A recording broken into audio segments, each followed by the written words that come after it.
Let's talk Facebook groups. If you are on Facebook, then you know that there are hundreds of thousands of Facebook groups, and it's so easy to create one because it is absolutely free. Now, the benefit of a Facebook group is that if you run a business or if you are a coach, a Facebook group can really help you to either engage with your prospects and win them over as a client, or engage with the clients that you already have. So Facebook groups are really, really powerful. However, are Facebook groups for everyone? And should you start a Facebook group for your ideal clients? This is one of the questions that one of my clients asked, and I thought it was a brilliant question that she put on the table, and I thought I'd share it with you today for Q&A Friday. Welcome back to my channel. But if you're new here, welcome. I'm Pamela Bassa, and I run a brand called The Lucrative Lady, and on this channel I talk all things sales systems, social media, and strategy. My main goal on this channel is to help you to create a lucrative business. And today we have a good one for you. In fact, every Friday on this channel, I do Q&A Friday, where I answer a question that has come here on YouTube, on Instagram, on Facebook, or it has come out of one of my sessions with my clients. Now, when it is a question from one of my clients, we have, of course, blurred their face and disguised their name to protect them. But what I want you to do is to listen to the question and, of course, most importantly, the response, because that is where you are going to get a lot of clarity. And today's question is no different. So why not give this video a thumbs up so that other people can see this? And the other thing that a thumbs up helps me do is that it helps me know what content is working so that I can create more of that good stuff. Whilst you're there, if you haven't yet subscribed, go ahead and hit that subscribe button and turn on your bell so that you'll be the first to see when we publish 3 times a week. Let's dive in. I'm working on starting a private Facebook group for my potential clients.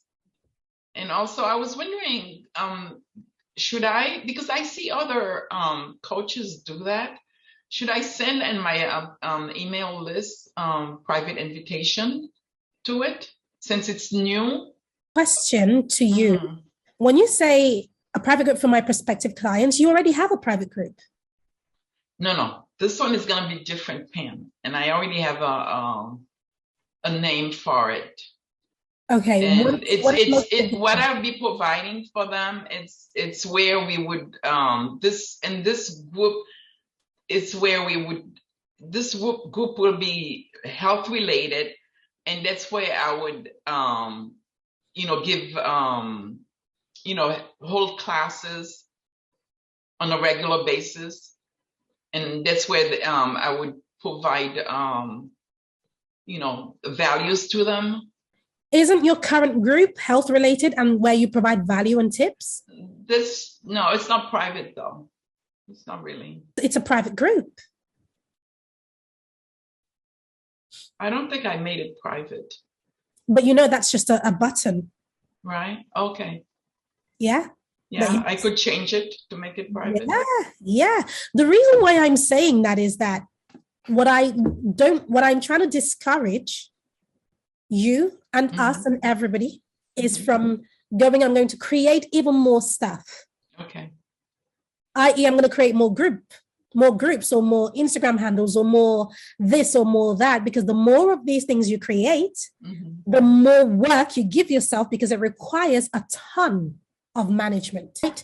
And I can tell you, because I have multiple groups and we're actually consolidating and shutting them down because it makes 0 sense.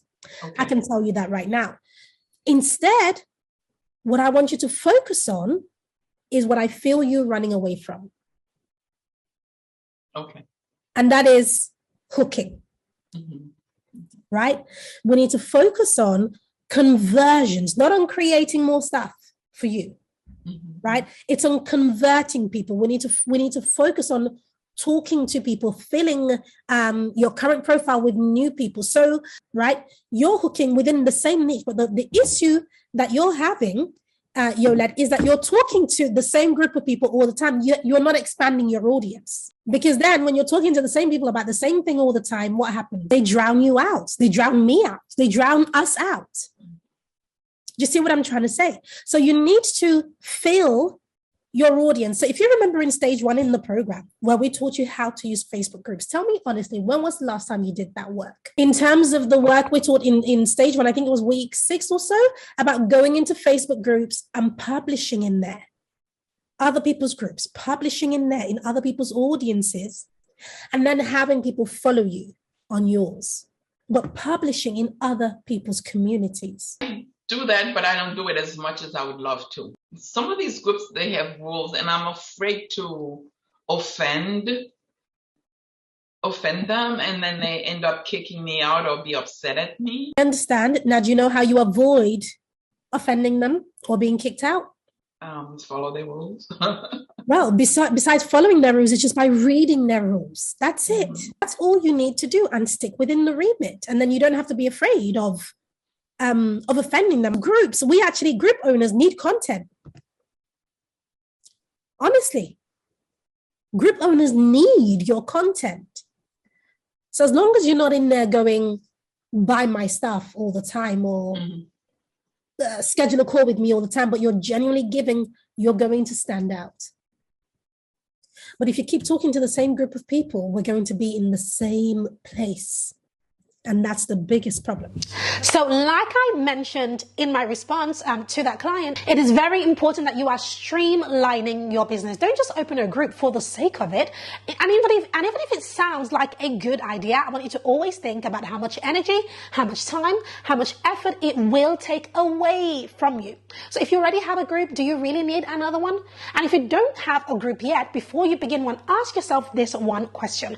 How will you manage that group? How will it serve you? How will it serve your ideal clients? And what strategy are you going to implement in that group to sustain and grow the group that allows you the time to also keep growing your business and serving the clients that you already have? I said one question, that was about 5 questions. It was a loaded question right there. So I want you to comment below this video and let me know what clarity you received from watching this. And of course, if you have any questions that you want me to answer for Q&A Friday, comment below with the word question in capital and ask below this video. And you never know, I may feature your question in the next Q&A. But don't forget to come back every time. We publish 3 times a week on this channel, on Mondays, Wednesdays, and Fridays at 6 p.m. at London time. So make sure you come back. Before you go, if you want to check out the other Q&As that we have had, they have all been incredibly amazing. Make sure you check out this playlist, which is our Q&A playlist, and you get a ton of more clarity from that.